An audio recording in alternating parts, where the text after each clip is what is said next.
ఫాల్గుణ పౌర్ణమి దీన్ని లక్ష్మీ జయంతి అనేటటువంటి పేరుతో పిలుస్తారు. క్షీరసాగర మదనం జరిగినప్పుడు మనకి అందులో నుంచి అనేక వస్తువులు రావటం జరిగింది. అందులో నుంచి వచ్చినటువంటిది లక్ష్మీదేవి. ఆ లక్ష్మీదేవి ఈ రోజున లక్ష్మీ జయంతిగా మనము జరుపుకుంటూ ఉంటాం. అంటే అమ్మవారి యొక్క ఆవిర్భావం జరిగినటువంటి రోజు ఈ రోజు. కాబట్టి అమ్మవారికి విశేషంగా ఉత్తర ఫల్గుని నక్షత్రంలో అమ్మవారు ఫాల్గుణ పౌర్ణమి రోజున జన్మించడం జరిగింది.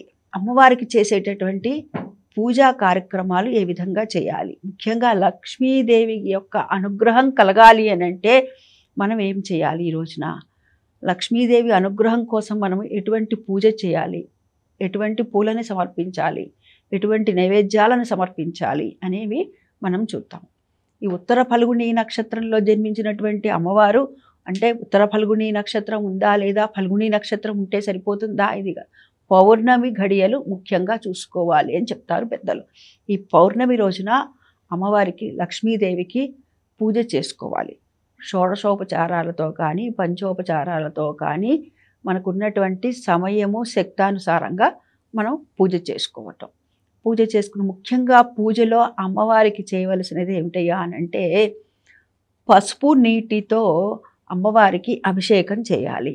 మన ఇంట్లో గనక లక్ష్మీదేవి యొక్క చిత్రపటమే ఉంది, మరి విగ్రహం లేదు అని అనుకున్న పక్షంలో లక్ష్మీదేవి చిత్రపటానికి మనం అభిషేకం చేయలేం కదా. మరి లక్ష్మీదేవి యొక్క చిత్రపటానికైతే చేయలేము, విగ్రహానికైతే చేయగలుగుతాం కదండి. మరి అంటే ఎక్కడైనా దేవాలయానికి కుదిరితే దేవాలయానికి వెళ్ళి చేయించుకోండి. లేని పక్షంలో లక్ష్మి అంటే మనం ఏమనుకుంటాము, ధన రూపంలో కూడా అనుకుంటాం కదా. కాబట్టి ఏదైనా సరే మన దగ్గర ఉన్నటువంటి ఒక నాణ్యం తీసుకొని, ఒక కాయిన్ తీసుకొని దానికి కూడా మనం పూజ చేసుకోవచ్చు. యద్భావం తద్భవతి. మనం ఏదైతే అనుకుంటామో అక్కడ అమ్మవారు కూర్చున్నది అని మనం భావన చేసుకోవచ్చు. చేసుకొని ముఖ్యంగా పసుపు నీటితో అభిషేకం చేయాలి. అభిషేకం చేసిన తర్వాత అమ్మవారికి లక్ష్మీ సహస్రనామాలు కుదిరితే చేసుకోండి, లేకపోతే అష్టోత్తరమైనా చేసుకోవచ్చు. ఓం ప్రకృతిం వికృతిం విద్యాం సర్వభూతహిత ప్రదాం అని మొదలవుతుంది చూసారా, ఆ లక్ష్మీ అష్టోత్తరమైనా చక్కగా చేసుకోండి. అదేవిధంగా ముఖ్యంగా కనకధార స్తవాన్ని కూడాను ఈ రోజున చదువుకోమని చెప్తారు. ఎందుకని పేరులోనే ఉంది కనకధార.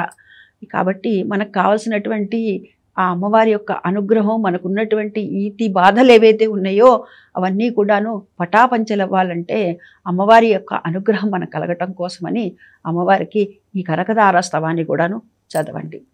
మరి ఇంకా పువ్వులు చెప్పారండి. ఏం పువ్వులండి అని అంటే అమ్మవారు తామర పువ్వు అంటే ఇష్టం కదా, తామర పువ్వులో నుంచి వచ్చింది కదా, పద్మం నుంచి వచ్చింది కదా.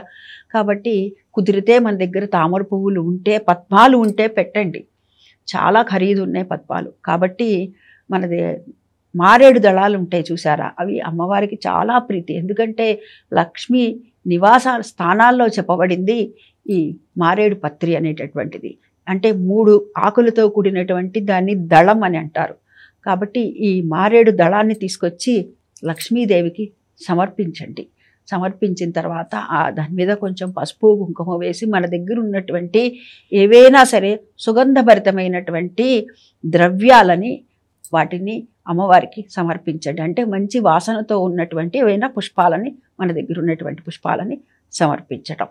ఆ తర్వాత మరి నివేదనని చెప్పారు కదండి. ఏ నివేదన అని అంటే అమ్మవారికి పాలతో చేసినటువంటి పాల పాయసాన్ని నివేదన చేయండి.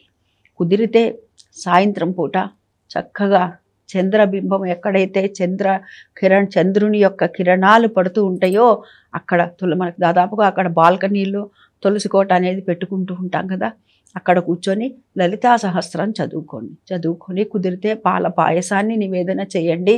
లేని పక్షంలో పాలైనా సరే నివేదన చేసి దాన్ని ప్రసాదంగా ఇంటిల్లిపాది తీసుకోండి. కుదిరితే దాంట్లో కొద్దిగా ఆ చేసినటువంటి పాల పాయసం కానీ దాంట్లో కానీ కొద్దిగా కుంకుమ పువ్వు పచ్చకర్పూరాన్ని కూడాను జోడిస్తే మంచిది అని చెప్తారు పెద్దలు.